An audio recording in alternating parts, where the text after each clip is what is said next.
Hello, everybody. I think we're live. Can you see us, everybody who's out there?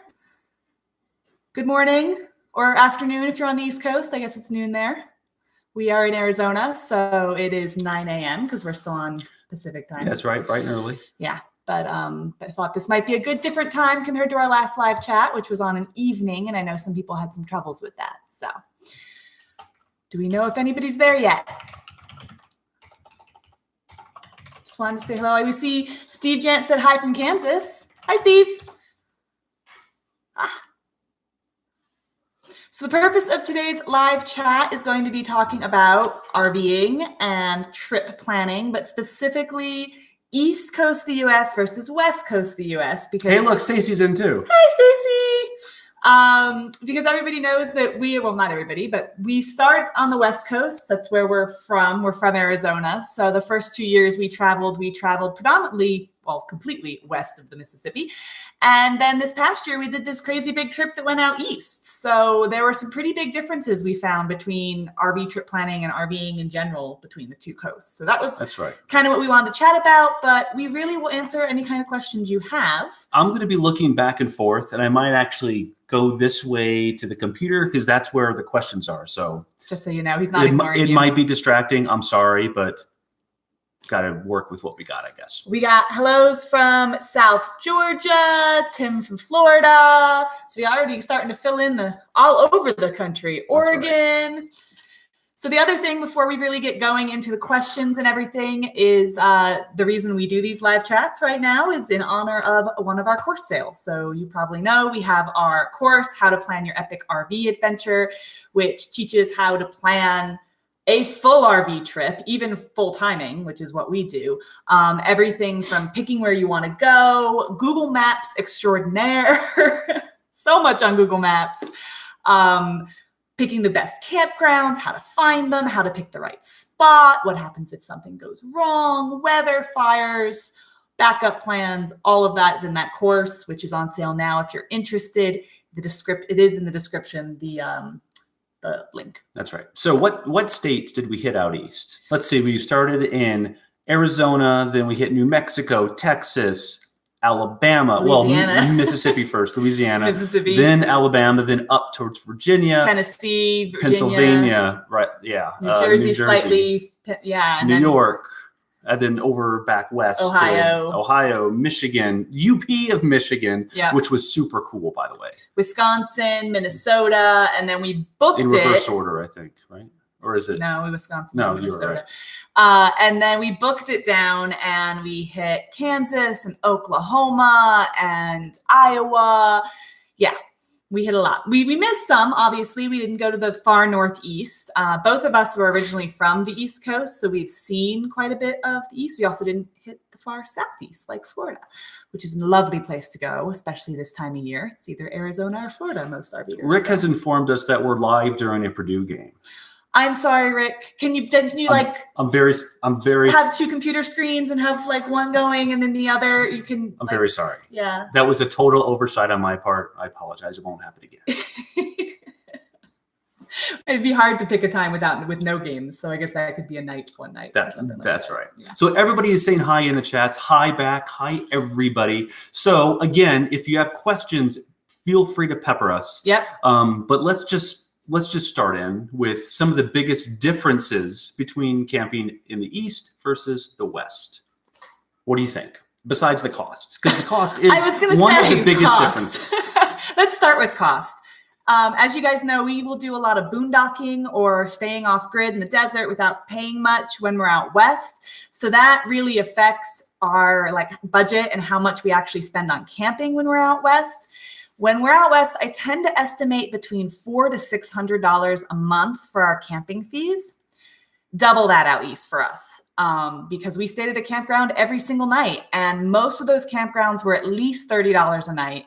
And we didn't have a whole lot of other options. Some of them weren't.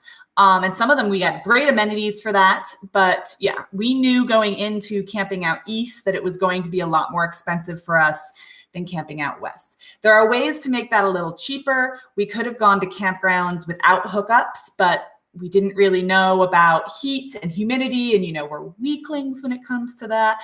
So we wanted to make sure we had our AC, but that is one way to cut costs as well, is to just book a campground like a national forest or national park or state park campground that doesn't have hookups, because that will save you money. We also don't book sewer sites. We'll book water, electric, and not full hookup, because that tends to save about $5 a night, which adds up. That's right. Now, John asks, here's our first question. Do I still have my I Poop Today shirt? The answer is yes, though I'm not wearing it today. You had me at tacos. That just felt appropriate today. I still have that shirt. I only whip it out on special occasions. And going live just didn't feel like that to me. Not this time. Maybe next time. Yeah. Maybe if you like Steve's shirt, we actually do. We started a little part of our store on Amazon with any of the shirts he's gotten from Amazon. You can find them in that part of our store. It's a streaminlife.com/Amazon store if you want to go check it out. It's one of the little areas. But I think the I Poop Today shirt is on there. I'm pretty sure. Do you want to own one of your own? Yeah, I would think so. Okay. Do we have any actual questions about? Well, not yet. And that gives me an opportunity to talk about one of the biggest differences for me is if you are how should I put this? If you are dinner for mosquitoes, if mosquitoes love you, then that's going to be a really big difference between the East and the West. Now, the West does have mosquitoes. They do have bugs. All that stuff still applies. But especially if you're in the Southwest, like we're here, like we are at here, there's almost no mosquitoes here. Yeah. Every single time I went outside, especially for happy hours during dusk, that's when the mosquitoes really start to ramp up their dinner eating habits, I guess. And I was like prime sirloin or something. They always devoured me. We were lucky. We had some awesome viewers from Canada actually visit us in Buffalo, and they gave us the little mosquito coils, and they actually helped quite a bit. But still, we didn't always like them if we were just going in and out. And the other thing that goes with that is the humidity, which we did a Tuesday talk on. Obviously, that's not just the East versus the West either, but the East is generally more humid than the West. Which did affect us in terms of wanting to have AC at a much lower temperature. So out west, we can boondock and get up to about 90 degrees outside and still be okay without having to have an air conditioner. We can have the windows open, the fantastic fans going, be fine. But out east, it was like low 80s with the humidity that we were just dying inside the Airstream. So that's when we really wanted the AC. Yeah, I think I talked about this in one of our earlier videos. Whenever somebody out east found out that we were from the West, almost invariably they would go, "Oh, but it's a dry heat." Almost like it was a mocking kind of thing, but really it makes a heat. Yes, 115 is hot, regardless of whether it's hot, whether it's humid or not. But it really makes a big difference. Yes. We did get a question. What are our favorite places to visit in Arizona? So that's a funny question, because as many of you know, when we have been coming back to Arizona the last few years, it's because we were working or we were stationary here in our Airstream for a year because we were working. So we haven't actually done a whole lot of RVing in Arizona. That being said, I think I have two favorites so far. One is Old Dutchman? Lost Dutchman Campground. That was going to be my first as well. In the Superstition Mountains is gorgeous. Absolutely gorgeous. We camped there with our friend Rainey. And that was like the first trip we ever took. One of our first ones. Yeah. That's right. And then there is a campground here near Tucson called Gilbert Ray over in Saguaro National Park area. West. Yeah. And that's beautiful as well, because you're just surrounded by mountains and saguaros, and it's really fantastic. Pretty. I liked Lake Powell, parking right by the water. Was that Arizona? That was really fun. Pretty sure.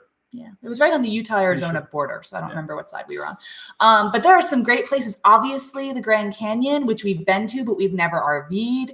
Sedona, we love Sedona too. It's amazing. Yeah, it's hard to camp. Well, there's boondocking around Sedona, and there are a couple campgrounds, but they're expensive in Sedona.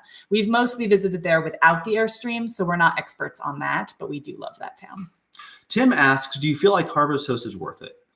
I absolutely feel it's worth it if you like doing business with the types of businesses that are harvest hosts. Not all of them are wineries, not all of them are breweries, but a lot of them are. Yeah. So if you do enjoy a drink in the evening, as you know, Courtney and I do, then it is absolutely worth it. But there are museums, there's like this golf course package too. Yeah. So if you're not a drinker, but yet you still are open to that kind of camping philosophy, I guess, I think there's still value in it, even if you're not a drinker like us. And that was what I was going to say. There's a couple other caveats besides just the places. You need to be willing to spend one night and one night only, and no hookups most of the time, and be somewhat flexible, right? So you can't book that 4 months in advance. You have to call within the time frame they say.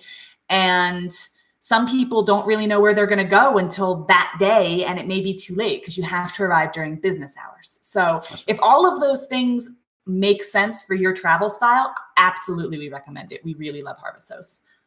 So Tim asks, I think this is another, the question's already above, so I apologize if you asked 2 questions. Anyway, how do you manage your gray water and how long can you last? Well, for us, we have a little hack. We've combined our gray water and black water because we no longer use our black tank because we've we've switched over to a composting toilet. Yeah. So that means our black tank is free to use for our gray water storage. Yeah. And that's what we did through the use of a Valterra valve. I'm getting ahead of myself. Yes. So we can go, especially for conserving water, if we're making a specific attempt at conserving water, we can go 2 or 3 weeks. 3 weeks would be if we're not taking any stretching. showers in the Airstream, which we can do if we're near a Planet Fitness or a friend or something like that, and we're taking showers elsewhere. There's no way we could do 3 weeks if we even take 1 shower in the Airstream. I would say if we were only taking showers in the Airstream, a week and a half. If we weren't taking showers elsewhere, it would be a week and a half. If we can take some showers at Planet Fitnesses a couple of times, we can stretch that to about 2 weeks. 2 weeks is how long you're supposed to stay at boondocking spots anyway before you pack up and move.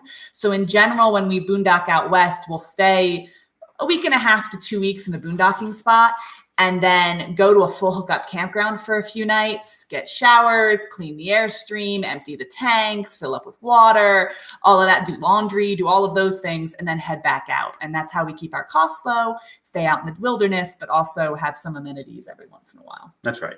And the better you are at taking Navy showers, I think the longer you're going to be able to last. Yeah. And I could take a tea kettle shower. Yes. Just fill a tea kettle up with water, put it on the stove and boil it. Well, not boil it, but heat it up. Get it warm. And then go into the shower and take a shower with the tea kettle water. It's not the best shower I've ever had, but it works in a pinch. Yeah.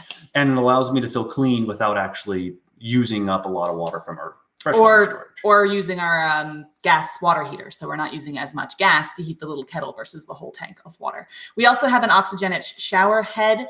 A lot of these things we're talking about are in our Amazon store, which I already mentioned is streamandlife.com/Amazon store. If you're interested, I have it all broken out.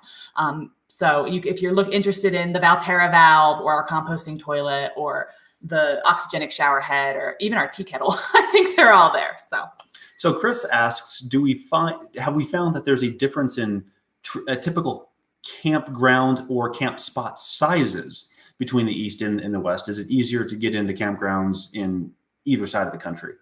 And I haven't seen a lot of that. I just think it depends on the area you're in. So if you're in an area that's older, such as out east and some of the little windy roads that were originally like horse-drawn carriage roads, like obviously places that are a little bit more compact don't have as much room to spread out. And that would be the biggest difference, I think, is that tight, small bridges. We had a problem with a bridge in Maryland actually getting to a state park.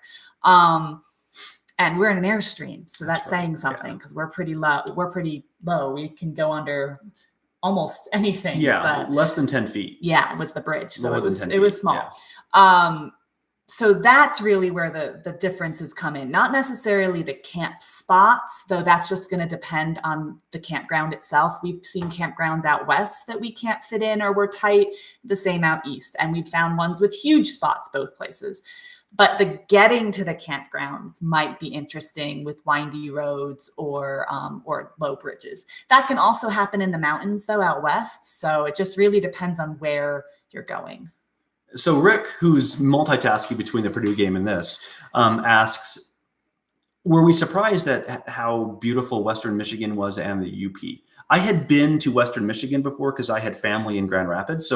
And I had been to Grand Haven. Grand Haven was absolutely beautiful. So I had experience there before. I had never experienced the UP. I was surprised at how much I loved Lake Superior. So that was an amazing lake. We managed to see all 5 Great Lakes this year, which I had never seen any of them before. Superior was our favorite Great Lake, followed by Lake Michigan. They were all gorgeous. They were all amazing. It was like being on the ocean almost, except without the smell of salt water and all of that. But both Superior and Michigan in certain places were just crisp. It looked like you're in the Caribbean, but you were much colder than if you were in the Caribbean. Yeah. I was surprised by the beauty everywhere this year. I mean, I like I said, I grew up on the East Coast, but I hadn't been to most of the places we've been. And there are pretty much, we have learned there are beautiful places everywhere. For instance, Iowa. Most people think of Iowa, they think of corn, not much to see, but Lake Okoboji that we were at like a month ago, oh my goodness, beautiful. And never would have thought that was Iowa. Same with a lake we were in Kansas. I was just, every place is beautiful. Louisiana with the mosses and the what are they, cypress trees? Yeah. Louisiana was the most unique, I would say unique place that we went that we've gone to. Yeah, this year. It was very, very just unique to southern Louisiana. It was pretty amazing to see. It's kind of interesting. It kind of reminded me of going to Hawaii, where Hawaii is a U.S. state, but they have their own language and all this history because they were their own people before the U.S. got there, and they still have that. And southern Louisiana has a little bit of that as well with their cooking and the Creole and the Cajun and the French influences and everything. So it was a really fun thing to see. Yeah, the culture is very localized, but it was really cool to see. A good question from Aaron. Serious question. Where's the best beer? I thought about this. My favorite beer that I tried this year comes from New Holland Brewery in Holland, Michigan, and it's called Dragon's Milk White. It is a white stout. It's like a cream ale kind of feel to it. It's fantastic. By far my favorite beer from this year.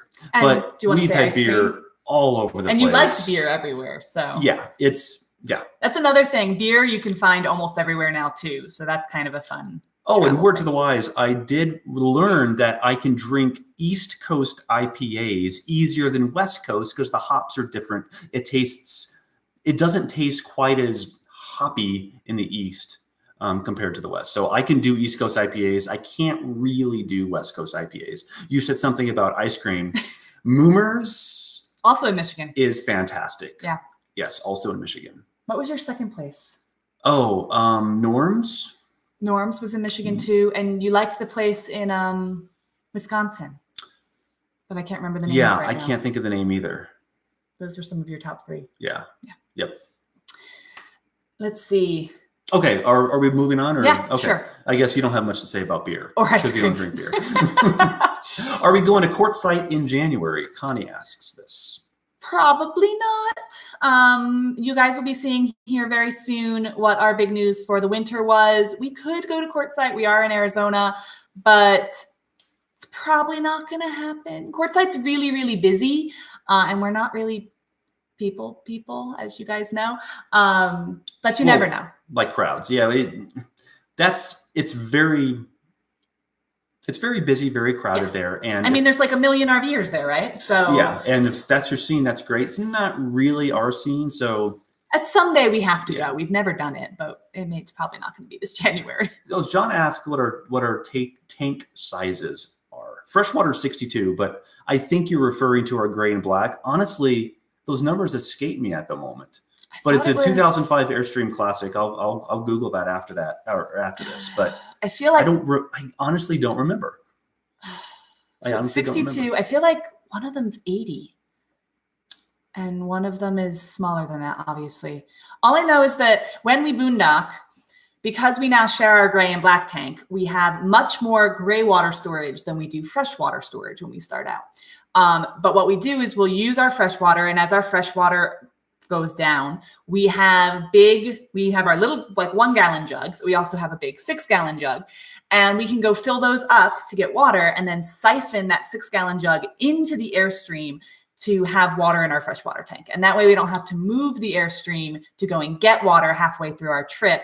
We can just stay the whole 2 weeks out there, bring water into us, and then we leave once our gray water's full. Yeah, and that's it. When you're out east, there aren't as many opportunities to boondock. So this year, I don't think we did that once. No, we did not siphon water a single time. We did. Because we were almost always in campgrounds often enough to fill up our fresh water straight from the city source. I think our longest stretch of not having hookups was 4 or 5 days. And that was because most of that was harvest hosts. Then we can always fill up our little gallon jugs elsewhere and just use that for drinking water and stuff. So we did that a few times, but we didn't actually have to siphon into our freshwater tank. Ed wants to know if we're WBCCI members. We are, though I may have let it lapse. We've never been to a rally. We actually joined WBCCI because we stayed at an Airstream park. Well, it's not just Airstream, but it was up in Spokane, Washington last year. And we were there for a long enough period of time that as WBCCI members, we could get a much better rate at that park, super good. I don't remember what it was for full hookups. And so that's why we ended up joining, because it was going to end up making sense financially for that park. And then we had thought we might go to a rally or two, but we haven't done it. I do get all the emails from the Four Corners region, and I would love to go to a rally at some point. We'd have to make sure we still have our membership, but I've heard it's a great organization to be part of. And in general, that's one thing we don't talk about a lot on the channel is if you're new to RVing, joining an organization or a membership is a great way to meet people, whether that's escapees, escapers, both of which we have been members of, I think currently are, WBCCI, or whatever membership or group you're part of. A lot of Winnebago has rallies. I think Monaco has rallies. So you can go to rallies for your specific motorhome or fifth wheel as well. Full-time families. There are so many different memberships. And if it's something that relates to you and how you want to travel, it's a great way to meet people. And then you'll end up finding each other as you travel around. It's really fun. We've actually done that a few times. You looking through questions? Yes. Hello, Cheryl. She just Hi, Cheryl. She just joined. Okay, so Chris, who we met at Jim and Mary's, asks. Well, it's really more of a request. Can you create a map with some of our most favorite and also least favorite places out east? Because they're planning an East Coast trip over the next couple of years, and it would be nice to have a map to refer to. So I can.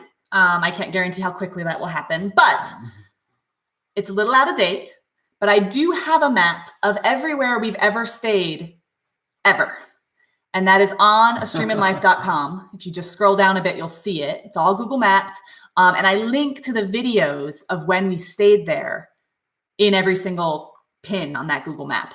And so if you wanted to see where we've stayed, it's not going to have this is our favorite, this is our not. You can go there and see it. I think it's a little bit behind right now, but I did get it updated into Michigan, I think. So I should go and do that at least. But that's a good idea. I could make a map for that. You can make a Google map for anything, as Chris knows. He helped me with some of the course stuff.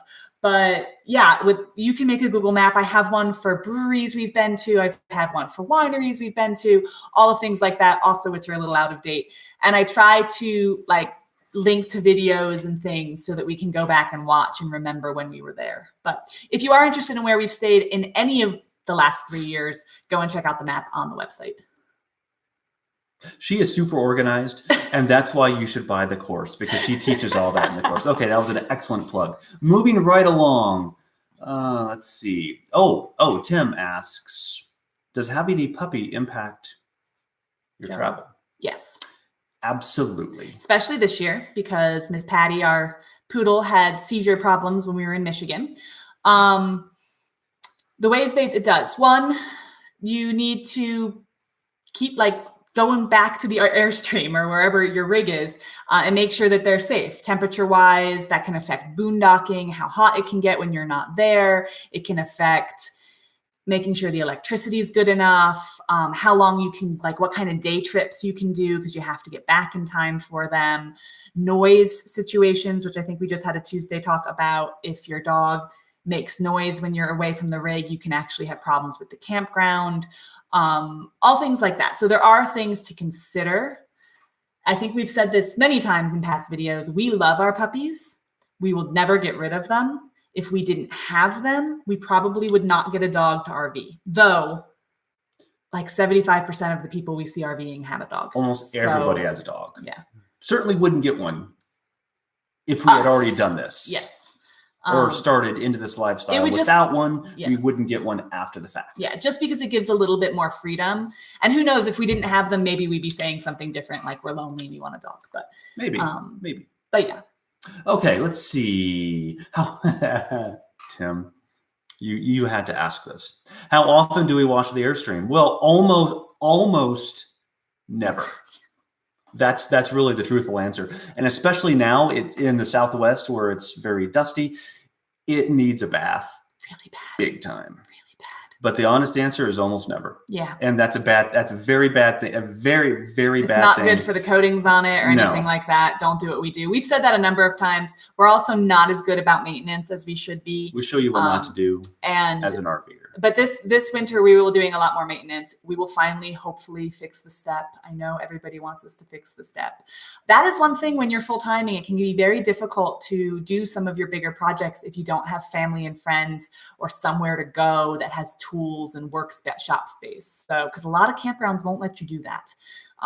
They won't even let you wash your rig. So that is something to keep in mind. But if you do, there are options to wash huge things like RVs and Class A. You could just go through a drive-through car wash where you basically do it yourself. You have the high pressure spray, and you just got to find one that's big enough for your rig. Exactly. So we have done that. It's just been a while since that's happened. Yeah.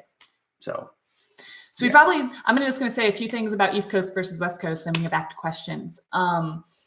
One of the things to keep in mind is how far in advance you need to book things. This is not necessarily East Coast versus West Coast. This depends on the area. So for instance, people in Florida or people who want to camp in Florida during the winter time know this to be true. If you want some of the nicer campgrounds, they often open 6 months before the date you want, and people stay up till midnight on that day to try to get waterfront spots.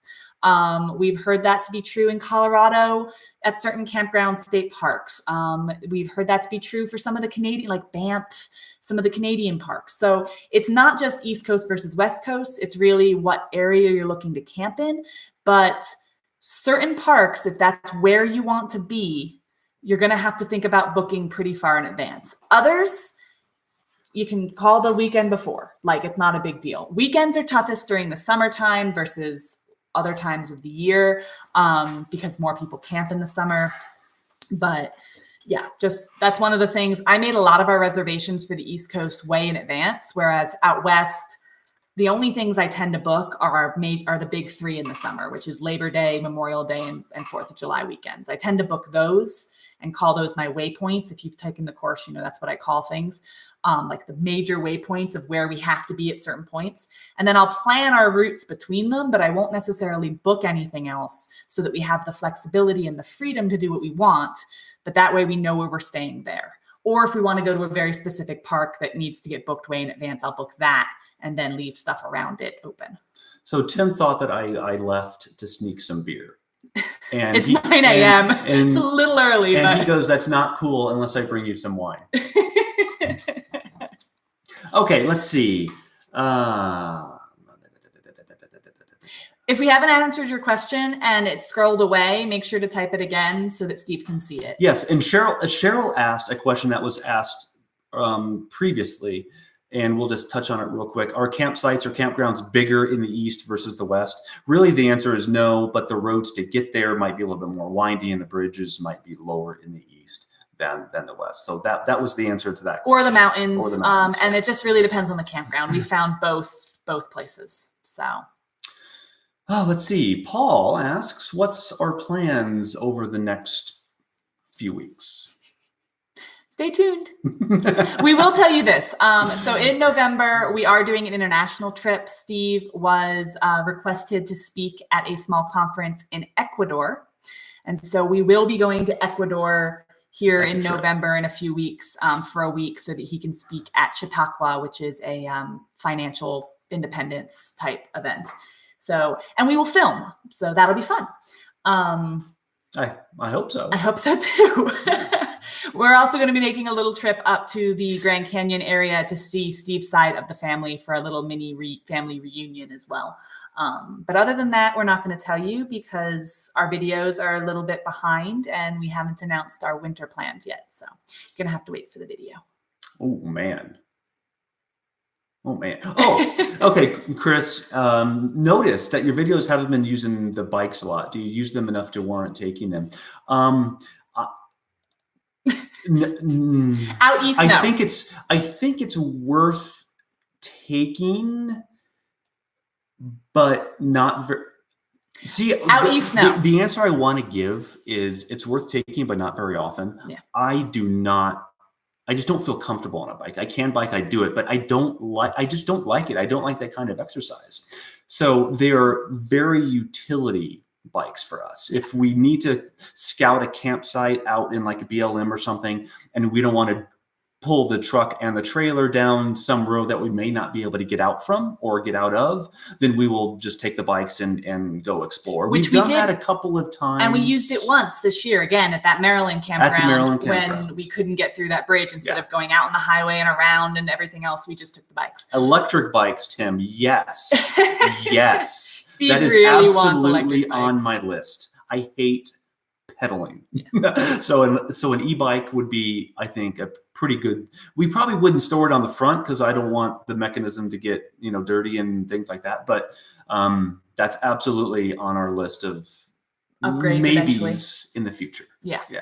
But yeah, for us, our bikes are not for fun.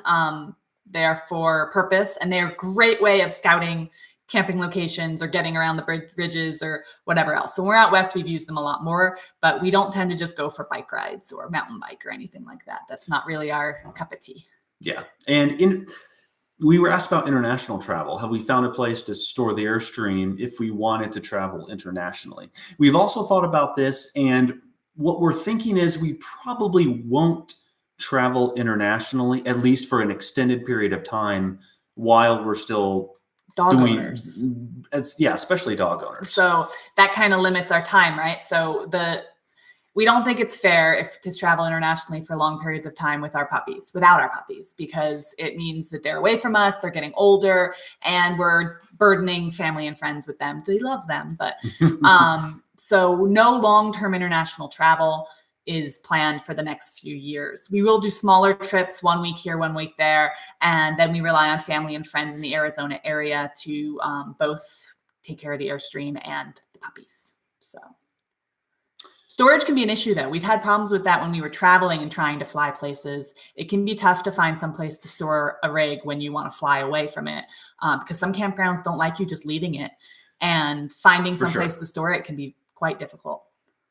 What are our thoughts about upgrading batteries? Now, can I say one thing real quick before we leave that?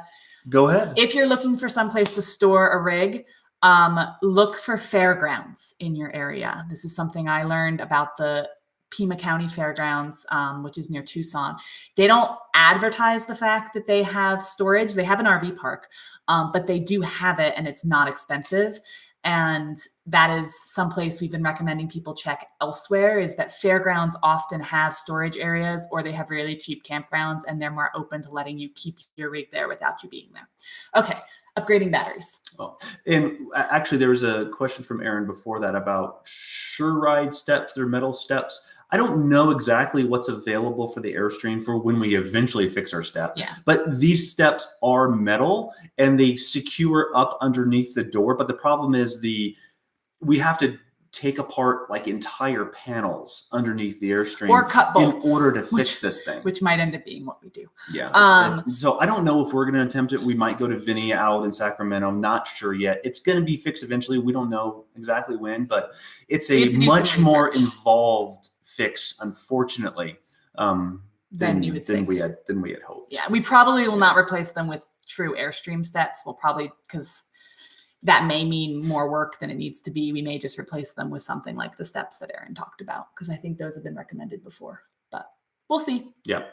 So about the inverter and batteries, do we have any thoughts or intention to upgrade those in the Airstream? And for the most part, no.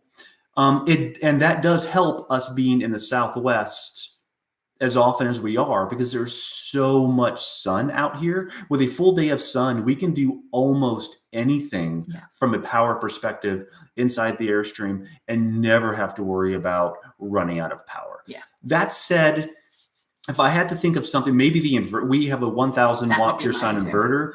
That's a little bit on the low side. We can't run the Instapot with that. You can't run the AC. Can't AC or microwave. I mean, we wouldn't do those things often anyway, but the Instapot we probably would run. That's so we either have to run the generator or Honda 2000 generator, or if we're plugged in, then obviously we don't have to worry about it. Yeah, that is a big difference between East and West, is not only the fact that Southwest, out here we have very few clouds. In fact, I'm looking out the window and I don't see a single one, and lots of sun. Not a one. But we also don't have any trees. That's not something you think about, and it's more south versus north maybe, because up Northwest has lots of trees too. But if you're trying to boondock and you're reliant on solar, trees can make a very big difference, and that can be hard to account for. So if you're getting a little bit of shade from trees all day long, you're not getting very much solar because of the way the solar panels work. That's very true. Having a portable panel that you can set out and move so that you're getting sun can help with that, if you're going to be in places that have a lot more trees and you're a little more shaded. But yeah, that's a pretty big difference. Not only just the weather and having more clouds, but also the trees. Did we avoid toll roads? We did. We paid 2 tolls, which weren't too bad with actually. The Airstream. We did other tolls without the Airstream. We were fearing like $50. It was like 8, I think, the first time in New Jersey. So it wasn't both of them were crossing bridges, and there weren't really other options. So one was going from New Jersey back into Delaware after we stayed in the Philadelphia area with the Airstream, and the other was actually crossing into the UP over the is that the Mackinac Bridge? Mackinac Bridge. Both of those were tolls with the Airstream. The only other tolls we paid were going in and out of Philadelphia without the Airstream when we were staying in New Jersey. Didn't pay any other tolls, and we very much could have. We set Google Maps, this is something you can do, to avoid tolls. And it works great. It will completely avoid all the toll roads. You got to be a little careful though, because you can't set it to tell that you're an RV as well. So it'll avoid tolls, but it might take you down some roads you don't want to go with your rig. We had a little bit of an issue with that in Pennsylvania when we were avoiding toll roads. I think that was where we did a lot of like tiny little, it was all between harvest hosts too, tiny little roads and like, I really hope this is okay, or really big dips, or but what I tend to do, and this is what I teach in the course as well, is you map out how you want to go. So for instance, avoiding toll roads, seeing your route, and then you go and you look at that route elsewhere. I look at all stays and check to see what the bridge heights are like, what kind of amenities are on those roads. If there's big campgrounds, you know that RVs have to get there some way. Or if there's big truck stops, you know it's a truck route, even though it's not a major highway, things like that. And that can kind of help. You can also Google, if a road looks kind of more curvy or interesting, you can Google like driving an RV down this road and see if other people have asked the question, because you're probably not the first one to question it, and see what other people have said. And that has helped us make routes as well so that we avoid the tolls. But we would rather spend our money at the harvest hosts for the night and not on the toll road. So it's Very true. worth it for us to take a little bit more time to get places because we don't plan really long travel days than it is to get there quickly but pay the money. We know people actually, Techno RV, our friends, and they had to go from the West Coast all the way to the Hershey RV show in like 2 days or something ridiculous. And they did toll roads the entire way because they just had to get there. It's the quickest route. And it cost a lot of money because the toll roads are expensive when you're there on them for like the entire state with your RV. But it was worth it because they had to get somewhere quickly. So it just depends on your travel style and what you're trying to do. Tim asked, why don't we want to go to Alaska? We do want to go to Alaska. Yeah, he just doesn't want to drive to Alaska. The answer is yes. A few other YouTubers went to Alaska recently, like Let's Junk and Keep It Dated, and I got to watch the trip up and how long that was. No way do I want to make that drive. I'm working. That is I do want to visit Canada, so I want to be up in that area and maybe do like an east-west trip through Canada, but I just don't have a lot of interest in making that trip all the way up to Alaska. I want to see it. I want to go there, maybe on a cruise or something, but just not driving with a 10,000-pound Airstream behind me. Never know. In a few years, that may change. I might change my mind. We also had a pretty big driving year this year. And so by the end of it, we were kind of burned out with how far and how fast we went. So Connie loves your recipes. Aww. And she wants to know where she can find more of them. The newsletter is the only place I put those out at the moment. There are plans to compile those into like a little ebook for free or something. It just hasn't happened yet. So if more people keep asking me for it, maybe it'll get pushed higher on my list. But yeah, it's just not something we have a lot going on. But I'm glad you like the recipes, and I'm trying out new ones now because we're kind of a little bit more stationary here in Arizona, and so I can do a little bit more cooking. Cooking in an RV is completely doable. It just takes a little bit more thought than cooking in a big kitchen. It's just different, and so you can cook anything you want in an RV.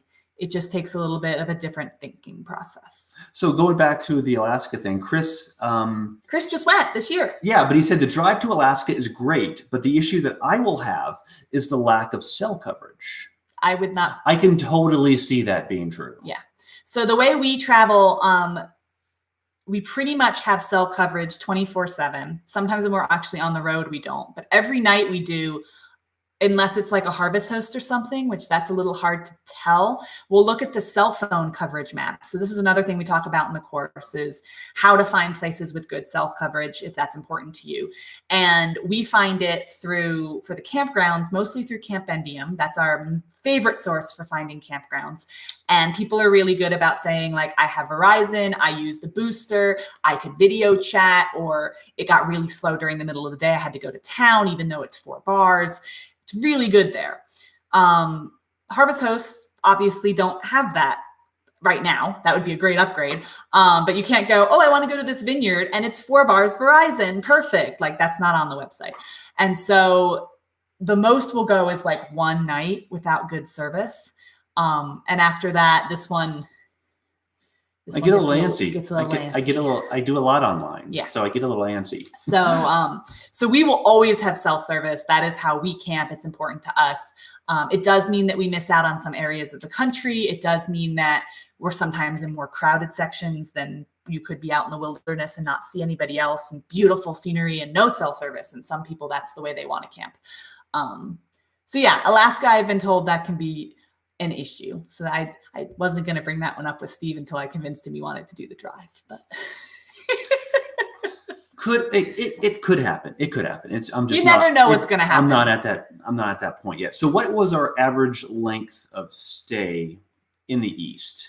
We wanted to see a lot because that was our main East Coast trip.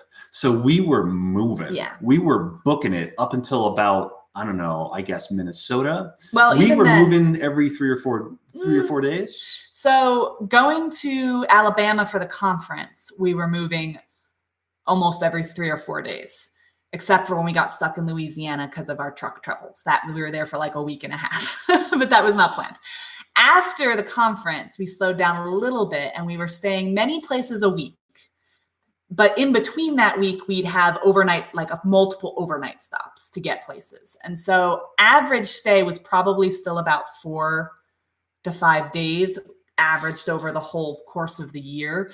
The longest we ever stayed someplace was probably Louisiana at a week and a half. There may have been a couple other that were that long, but like 10 days max.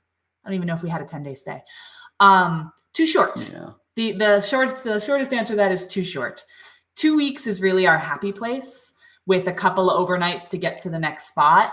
But like Steve said, we wanted to go and see a lot of places. So we had to move kind of quickly. In a nice similar question from Tim is what's our max time schedule for driving? We don't like to drive more than 3 hours when we can help it. So there's something called the 3-3-3 rule, which we talk about in the course, and you may have heard on a forum or something. It's 3 hours or less than 300 miles and making sure you're set up camp by 3 p.m. So that's pretty much what we do. We try to do less than 3 hours. At the very most, we try to do less than 300 miles. And then we always try to get places before 3 p.m. Got to get set up in time for happy hour.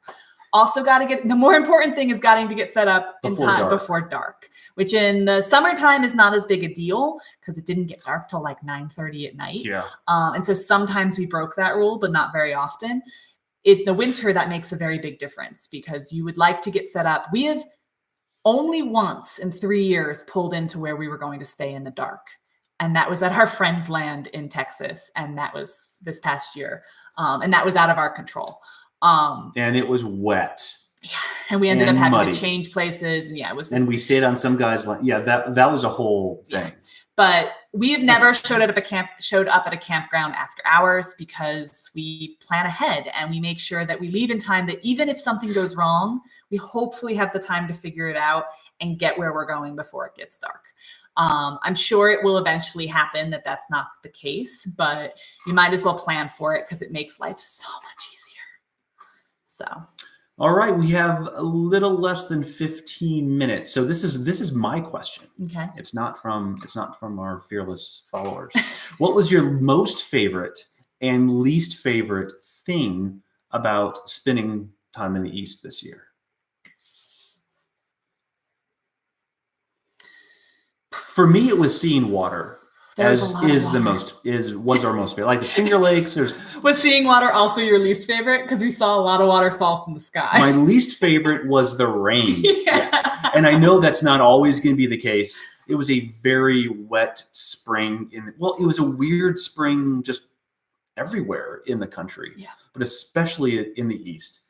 I can't really blame the East for that because, like I said, it was a weird time everywhere. But for me, my most favorite is just being around lakes and waterfalls. Way more so than many waterfalls we're used to. Yeah, and we camped on lakes. It was so pretty. And my least favorite is the humidity / mosquitoes and everything. Rain. Everything that comes with it. I step outside and I immediately feel like I need to take a shower because it's so wet. Like I could fall forward, and the moisture in the air will just keep me afloat.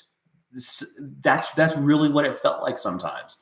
I lived in Virginia for like 8 years or something. So this wasn't my first exposure to humidity, but it just reinvigorated the thought within me that I really don't like it. We like it out west. We like the dry. But go. My least favorite, I don't know. I think my favorite is the fact that we got to go to so many places. So out west, things are a little bit more spread out. So out east, we got to do a lot more meetups because we were in a lot more cities and we got to meet more people and we got to do more experiences. We got to go wine tasting and learn all about wine in the Finger Lakes. We got to go on multiple boat trips. We got to go in lots of cities. And it was just, there was a lot we were able to do without having to drive too much, if that makes any sense. And there were harvest hosts everywhere. So I think things, because it's just a little bit tighter, there were things just a little bit closer together and we could do a lot more. I don't know if that made any sense. Least favorite, The least favorite experience of the whole thing was Patty having her seizures and not being anywhere near home. So I have to admit that during that couple of day stretch and then the week that followed that we were in Traverse City, which we love Traverse City, I was ready to call it quits. I was ready to just say, pack it up. Let's go to Arizona, be near family, have help with this, even though it's 110 degrees. Actually, if it wasn't 110 degrees here at that time, we probably would have, because it was just very stressful. I've had Patty for over a decade. Like it was very emotionally stressful. I was up with her every hour, almost all night long. She couldn't walk, So at times like those, it's hard not to be in a community with your friends and your family. And community is one of the things you guys know I miss the most when we're traveling, though now I have it. That's why that was one of my favorite things, was all the meetups we did. So yeah, I think that was my least favorite thing, but that has nothing to do with being out east. Yeah. It just happened to happen. So are we planning another East Coast trip in the future at some point? You never know. Nothing's planned, but we missed out on Kentucky and the Carolinas and Tennessee, and we really wanted to go. We want to go and do the Kentucky Bourbon Trail because we like bourbon. We would love, I've seen it, but we would love to do the whole Maine down the coast in the fall to see the change of colors, because that is something we don't see here in Arizona. The problem is getting all the way to Maine. Yeah. That would be, maybe we do the Canada, across Canada, then down Maine, knock out 2 birds with 1 stone. Yeah. I don't know. We'll see what happens. I will say that next year's travel plans, while not actually booked yet or anything, we're thinking of staying closer to home. We're thinking we may try to not leave Arizona for the entire year, which sounds kind of crazy, but there are parts of Arizona that get quite cold and are high elevation. So there's a possibility that we could make this work. If not, we'll probably stay in the Four Corners region, because Colorado and Utah have plenty of high mountains and we can get out of the heat in the summer. That's funny, because somebody asked before, what are our plans in the near future? And we had told them, oh, stay tuned. We're not going to tell you yet. Near future. What we meant was stay tuned for the next 30 minutes, and you're going to find. We are going to give you the answer. So the challenge is to stay in Arizona all year. We're going to see. I haven't done. We're going to stay.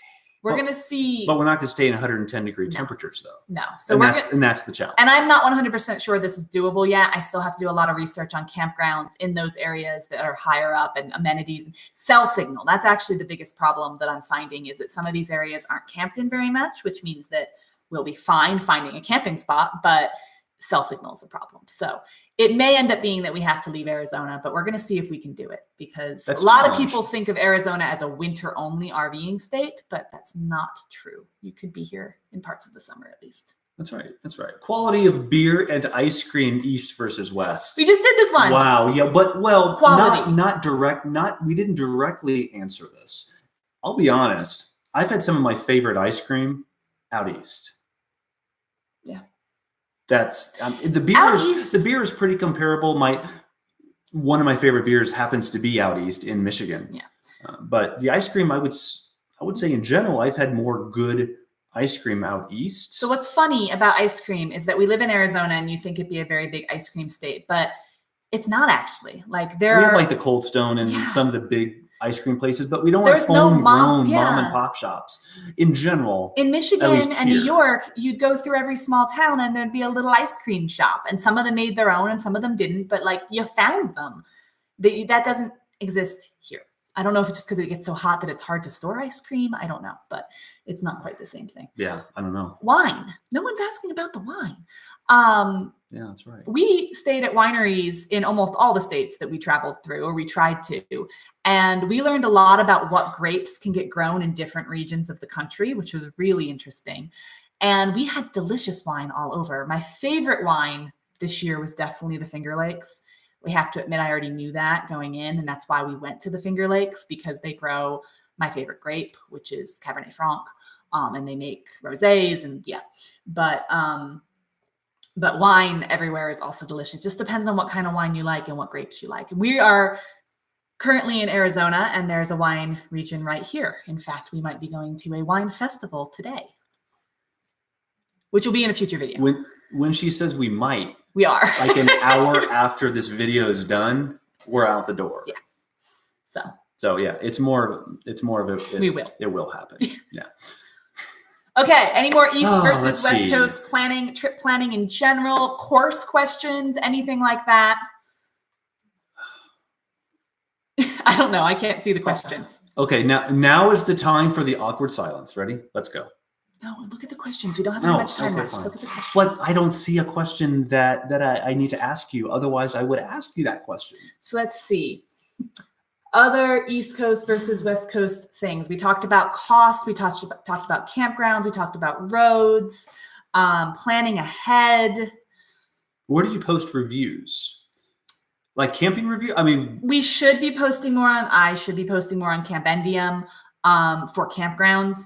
I will do that most of the time if there aren't any reviews on the campground we go to, but that's often not the case because I'm usually using that to choose the campground. we started off with good intentions. Like we're going to post, we're going to write a review, we're going to take photos and upload them. The problem is that we do all this. So our reviews are you guys watching our videos. Yeah, that's true. And planning, I have to keep planning for the future and doing the course. And we have a lot of, he has not the blog anymore, but other projects, lots of stuff going on. And so in all honesty, we don't post reviews very often. When we do, most camping reviews we post are on Campendium. Place reviews we'll do on TripAdvisor, and food reviews we'll do on Yelp. And those are the three things I use to find places: Yelp for food, TripAdvisor for things to do, and Campendium for places to stay. Let's see. Where would you have liked to stay longer out east? I would have liked to stay, a couple places. Finger Lakes, I would like to have stayed when it wasn't raining quite so much. That would have been my answer too. Traverse City, I would like to have stayed when Patty didn't have her seizures, so we could have done more. Because both of those places I feel like could have been even better, even though they were some of my favorites, because of the unforeseen circumstances like the weather and Patty's seizures, which is why you need backup plans. Because sometimes things happen. Luckily, we still got to do stuff in that area, and we got to extend the time in Traverse City a little bit to actually see a bit more. But I think those are my top two. I'm glad we got to stay longer in Louisiana because of our truck problems. Yeah, that was a fun time. That was a fun place. Do we keep our propane fridge running when we're traveling? The answer is yes. I know some people turn off their propane in an abundance of caution. Yeah, that's perfectly fine. There's certainly nothing wrong with that. We tend not to do that, and knock on wood, haven't had a problem. One thing that I forgot to do last time we got to Arizona, because we hadn't boondocked in so long, is our fridge can run on our inverter. We don't want it to because it takes a lot of power. And so I have to remember when we go from a full hookup campground where I have the fridge on auto so that it will switch to AC when we get there, to switch it back to gas only when we are boondocking so that it stays on the propane and doesn't switch over to our inverter and drain our batteries, which I forgot to do when we got here. Okay, a couple last questions. What's the average cost of campsites east versus west?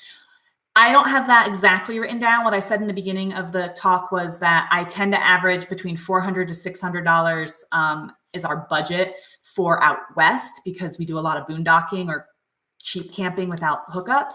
Out east, at least double that, because we were paying $30 a night almost every night, and sometimes a lot more than that. I would say the campground costs are fairly... Depends on the area. Fairly even. However, you tend to stay at campgrounds more when you're out west or out east, rather, because there aren't as many almost options. No BLM areas. I mean, I'm sure there are opportunities to camp for free, but they're not nearly as numerous as out west.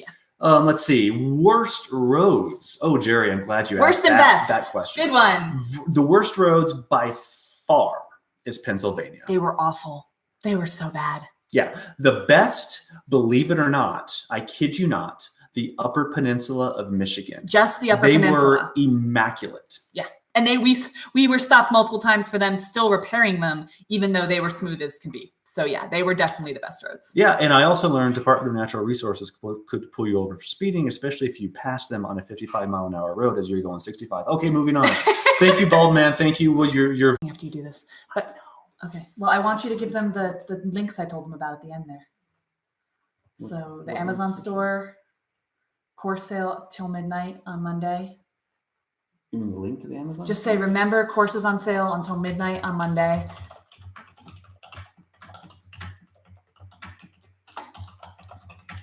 Link in the description. Last course sale of the year. Oh, are you back? We're back. Hi. People are saying we're back. We closed it, but now Steve's trying to desperately type in the chat because we're afraid it's going to go away, all the things we said at the end. I have no idea why it ended. Yeah. Or I don't know. So what we said at the end was thank you guys so much for coming and talking to us on a Saturday. A few quick things. One was the course is on sale until midnight on Monday. It's our last course sale of the year. So if you're at all interested, check it out. It's in the description of this video. And if you are interested in any of the things we talked about, the composting toilet, the water conservation, the siphoning, any of that stuff, it's in our Amazon store, which is astreaminlife.com/Amazon store. When's our next live video? I don't know, but we plan to do more of them. We do. I'll just say that. Yes. Hopefully we'll try to do one a month. We will see, but we'll definitely do one every course sale. So we'll have one probably in January, February. But hopefully we'll have one more before the end of the year. All right. That's it for now. Enjoy your weekend. We're off to drink some wine and see you next time. Yeah. Bye, guys. Bye. Now you can end the stream.